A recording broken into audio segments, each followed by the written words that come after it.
Ya, baik. Selamat sore dan salam sejahtera untuk kita semua. Kita lanjutkan untuk pemaparan materi yang kedua, masih dengan topik pengorganisasian. Kita lihat pada saat ini bahwa di dalam sebuah proses organisasi itu kita penting untuk memahami yang namanya perilaku organisasi atau organizational behavior, ya. Kita lihat yang pertama bahwa secara definisi perilaku itu adalah tingkah laku atau pandangan-pandangan atau perasaan yang disertai kecenderungan untuk bertindak. Kemudian organisasi itu adalah alat atau suatu wadah yang di dalamnya terdapat dua atau lebih individu yang berinteraksi satu sama lain, yang mempunyai konsep yang sama, pemikiran yang sama, karena memiliki tujuan yang sama. Itu organisasi.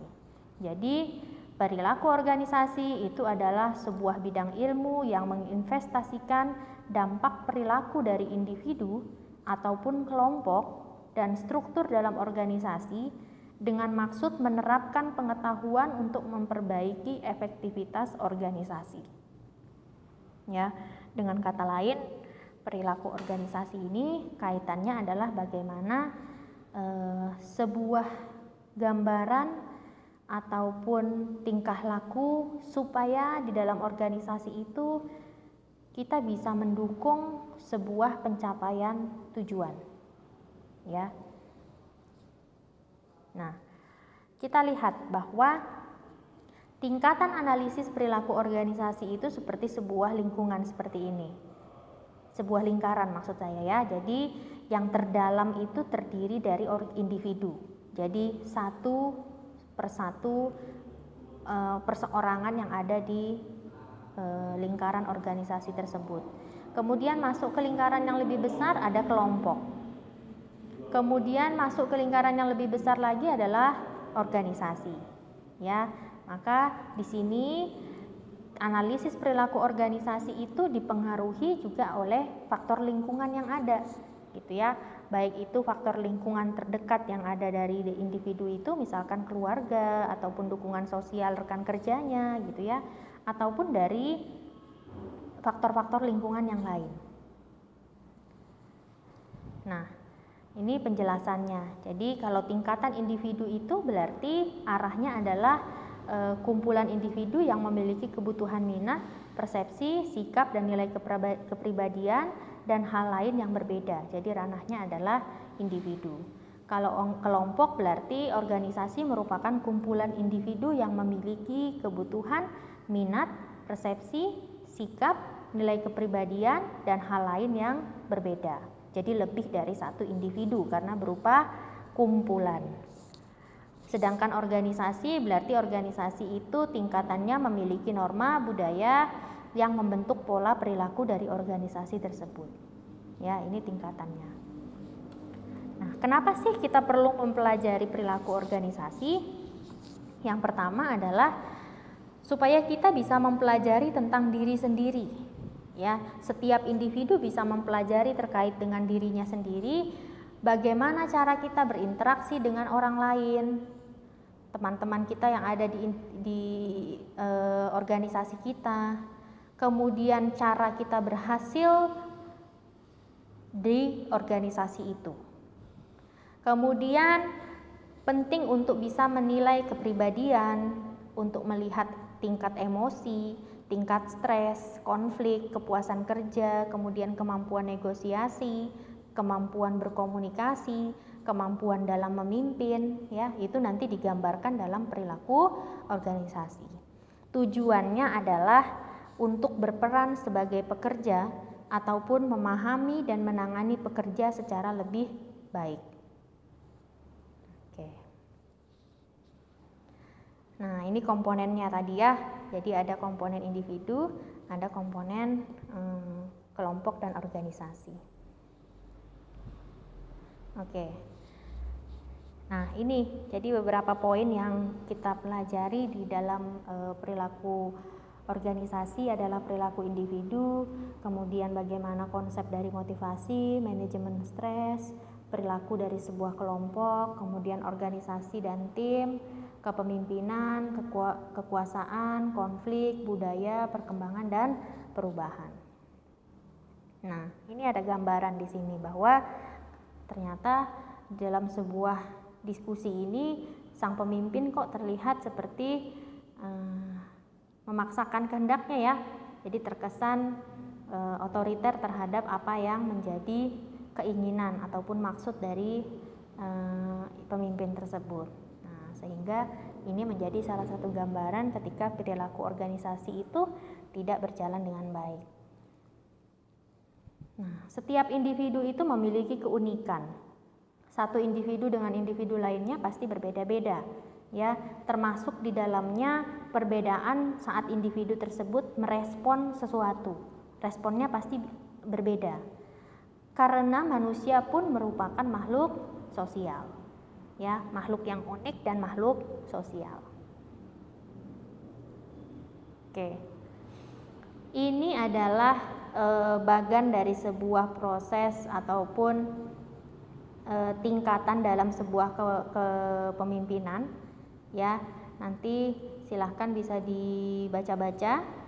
Jadi ada tingkatan sistem organisasi, ada tingkatan kelompok, ada tingkatan individual, ya, tingkatan sesuai dengan tadi definisi yang di atas.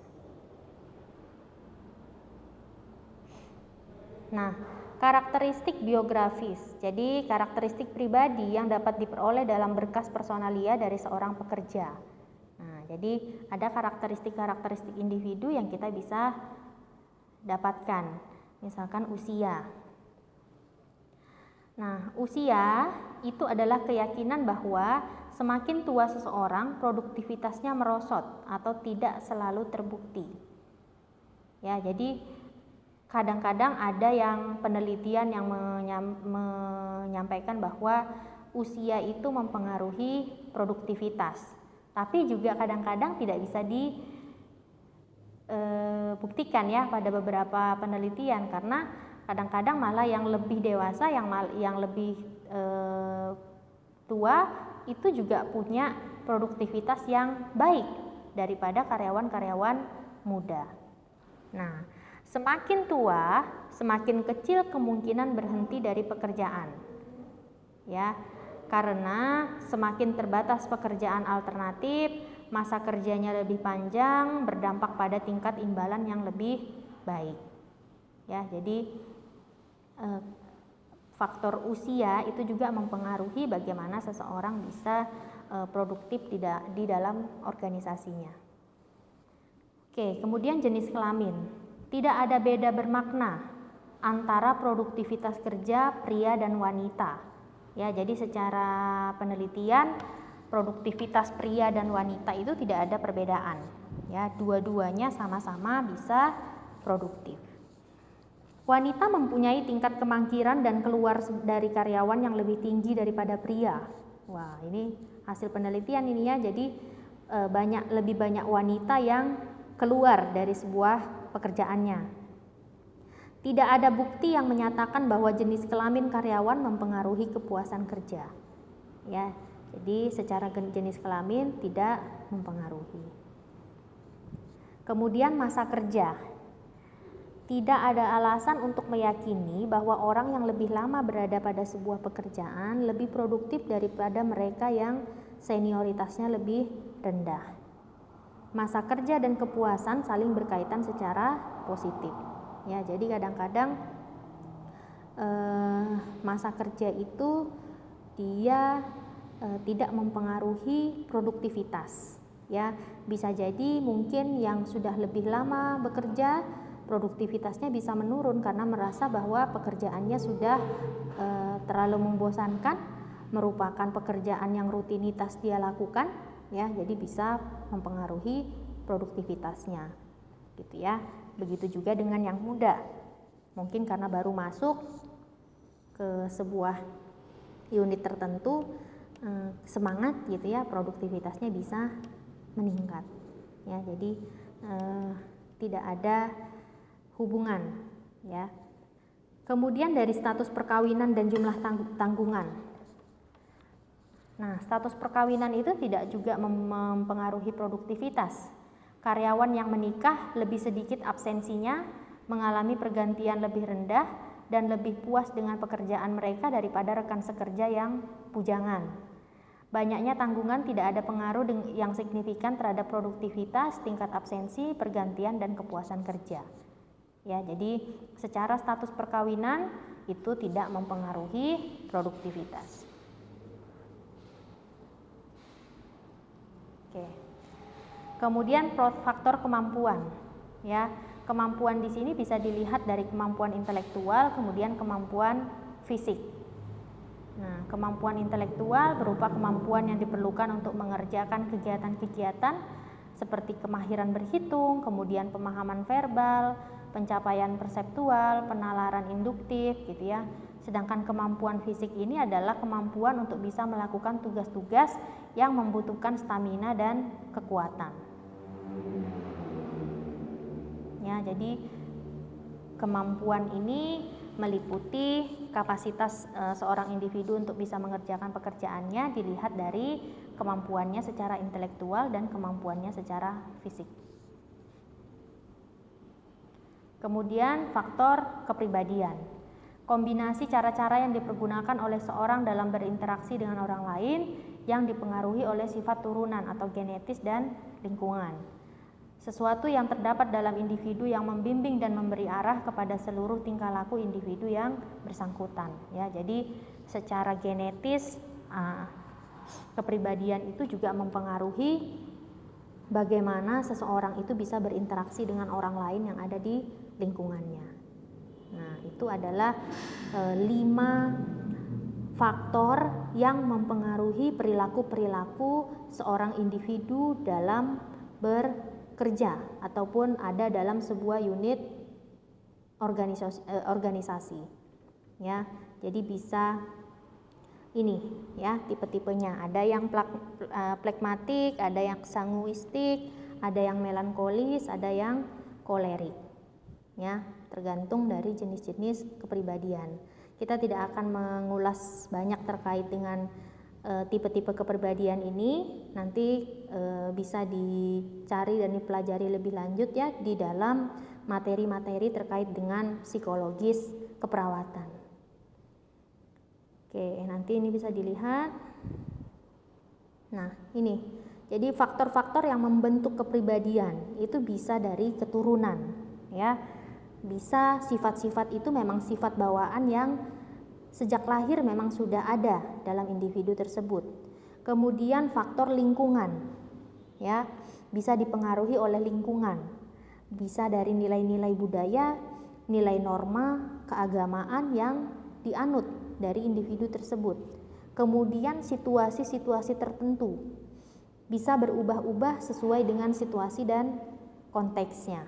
Ya, jadi ketiga faktor ini bisa membentuk sebuah kepribadian dari seseorang. Oke. Ini teori John L. Holland ya, bahwa ketika seseorang itu memiliki tipe kepribadian yang realistis, maka dia kepribadiannya cenderung pemalu, ya, lebih stabil, kemudian menyukai hal-hal yang bersifat praktis. Nah, pekerjaannya biasanya adalah mekanik, kemudian petani, kemudian pekerja perakitan gitu ya. Nah, ini nanti silakan bisa dibaca dari masing-masing tipe-tipe yang ada. Misalkan yang tipe sosial. Tipe sosial itu orang-orangnya cenderung kepribadiannya dia kooperatif, mudah bersosialisasi. Pekerjaannya biasanya adalah pekerja sosial, guru, konselor gitu ya. Nah, ini menurut teori dari Pak John. Oke. Nah, ini yang kemarin ada komponen organisasi keperawatan, nanti kita lanjutkan di pertemuan selanjutnya ya. Intinya adalah ada komponen input, ada komponen proses, ada output dan feedback. Saya rasa di pertemuan yang lalu juga sudah saya singgung terkait ini. Oke. Karakteristik organisasi. Karakteristik organisasi yang baik yang pertama adalah ada sistem penghargaan di situ. Ada reward system. Visi dan misi organisasinya itu juga jelas. Kemudian proses atau prinsip seleksi, individu atau orang-orang yang ingin masuk dalam organisasi itu juga harus jelas. Menyediakan layanan pelatihan dan pengembangan, memiliki kepemimpinan yang baik, dan struktur organisasi yang jelas. Ya, ini karakteristik dari sebuah organisasi. Oke, ya. Baik, materi yang kedua sudah selesai. Terkait dengan perilaku-perilaku dalam organisasi, intinya adalah kita mempelajari bagaimana faktor-faktor tertentu di dalam diri kita itu mempengaruhi perilaku dan kepribadian kita dalam kita bekerja. Ya, tadi sudah kita pelajari. Silahkan kalau setelah ini ada hal yang perlu didiskusikan, bisa dituliskan di kolom komentar terkait pertanyaannya. Baik, terima kasih. Saya ucapkan terima kasih untuk perhatiannya. Saya akhiri, selamat sore dan semoga bermanfaat.